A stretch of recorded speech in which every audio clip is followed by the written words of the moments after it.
Alan, we've got something that can take us into the great outdoors. What is it? It is the 2022 Toyota LandCruiser, the 300 series GX.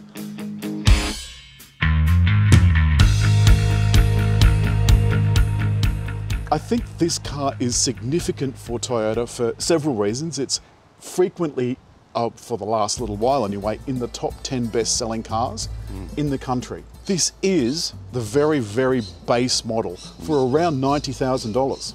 Yes, and it goes up to, what, 140 nearly, plus on-road costs. They've added a couple of top models to what the previous list had. So the Sahara, and there's a sport model, David. Yes, sport, but it's sport for off-road. Which, I don't know, that sounds a bit weird to me. Let's look at the looks. David, I'm a little disappointed. We've waited for, what, the better part of a decade.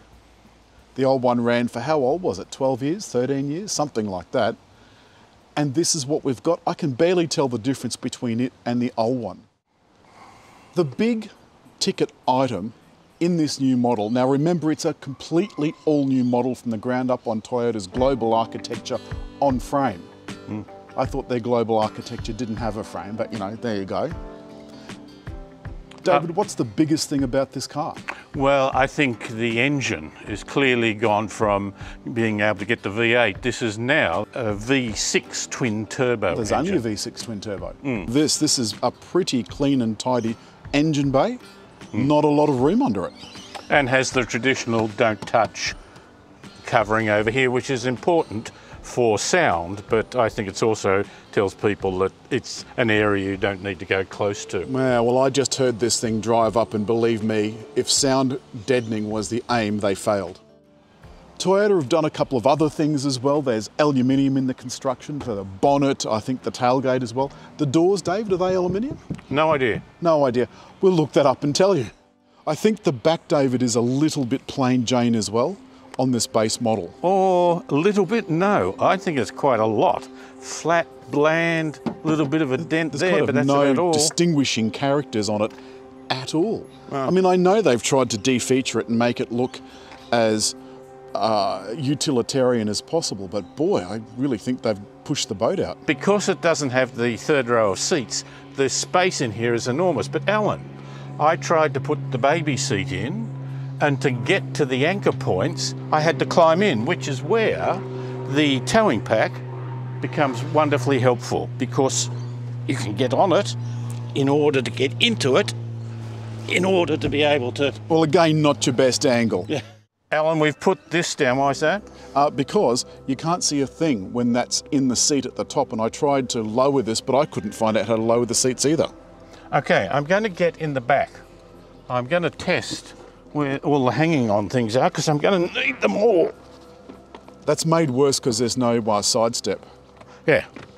Now, plenty of room, nice lot of support. I'm sitting, I feel like I'm sitting up high. I've got a bit of a panoramic view with it. Of course, this is in the way, but... PowerPoint in the back, but no USB. And because this is the base model, there's not a third row of air conditioning either. There's ducts, but no controls. Here we go again. A little bit easier, a little bit more room to get in. This looks quite basic inside, doesn't it? Look, it hasn't progressed as far. That, I think, was your line about many things, and I think this is a good example of it. Traditional dials. And this massive knob for drive mode selection. And it's got a drive mode button, but that doesn't seem to do anything. Perhaps it does when you're in the off-road modes. But have a look at this.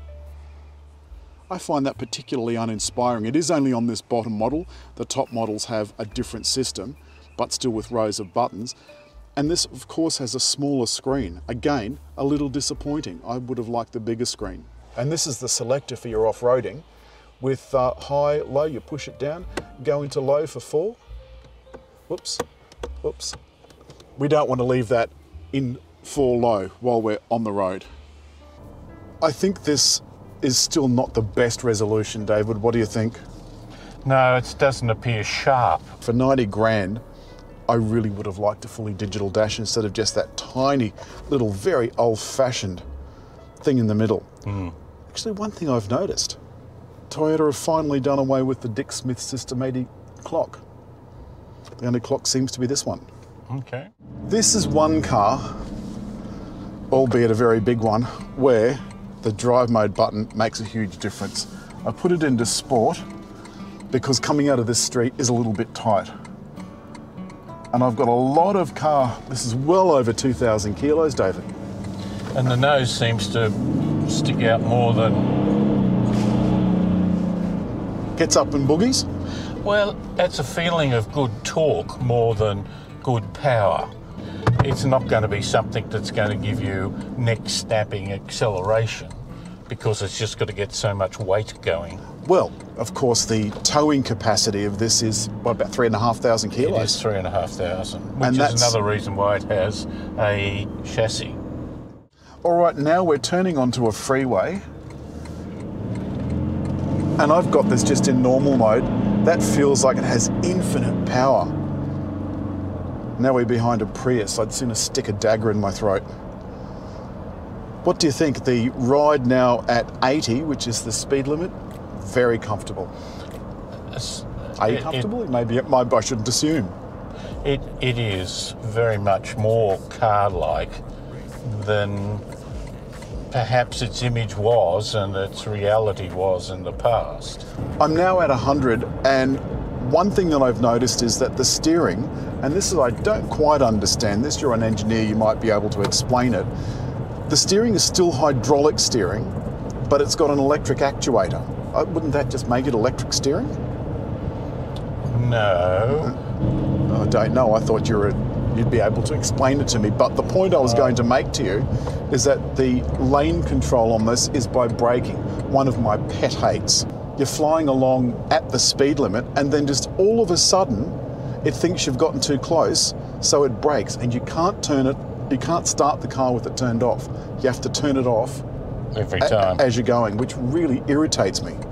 Now, the other thing is driving into car parks. This is a very tall car and you do feel like you're going to hit everything. My advice is note down the height of your car and put it on a sticky note here somewhere until you get used to it.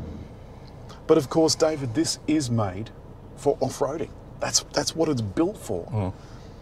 You know, those terrible Australian back roads, you know, with the, what do you call it, the corrugations.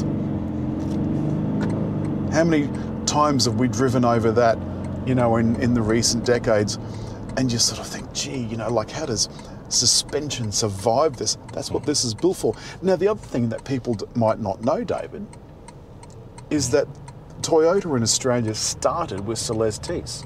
Mm. Tell me why it started with Celestes. He brought in a number of trucks, LandCruisers, in order to work on the Snowy Mountain scheme. And for those that don't know, the Snowy Mountain scheme is this enormous stored energy hydro system in the Snowy Mountains. Now, we didn't have any Toyota before that. But the interesting thing is that in America, they only had this LC300 doesn't go to America now. And they only had the petrol engine in the last one. Yeah, America doesn't go with diesel nearly as much as we do. I've taken this up to Pie in the Sky on that terribly, terribly windy road down through the sandstone canyons. And you certainly feel the weight of this at speed going around corners. Yeah. No question. Mm. This isn't a sports car. It's not even a sports SUV. It's just a proper off-roading SUV. This is, you know, easy. It's not fluffy and light, but it's not heavy by any means. Do you know how I'd describe it? Mm. Stately. Okay. Regal. You waft along in this kind of huge bubble. It's like driving your lounge room. Actually handles about as well as your lounge room. I think of it like a tugboat, you know, that it's firm and it's solid and it whooshes and it's got power to plough through things. Well, indeed it does. It does have what feels like endless power. Also the handling, the articulation off-road is second to none. Though I was reading in the bump, the kinetic suspension that the old models have, this doesn't seem to have it. The upper models have e-kinetic, don't ask me what the difference is. And this just seems to have good articulation. There's a vast amount of wheel travel in the back. as you can see, going over this bit of off-road track. But what it does do, it does well, and that is, it's meant to transport 5 or more people, depending on the model you've got, in comfort, relatively economically.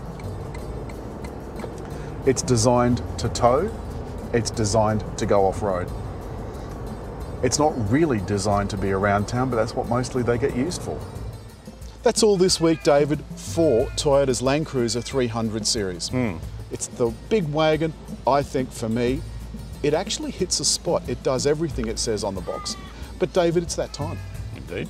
We need to leave a like, make a comment, or over there to subscribe.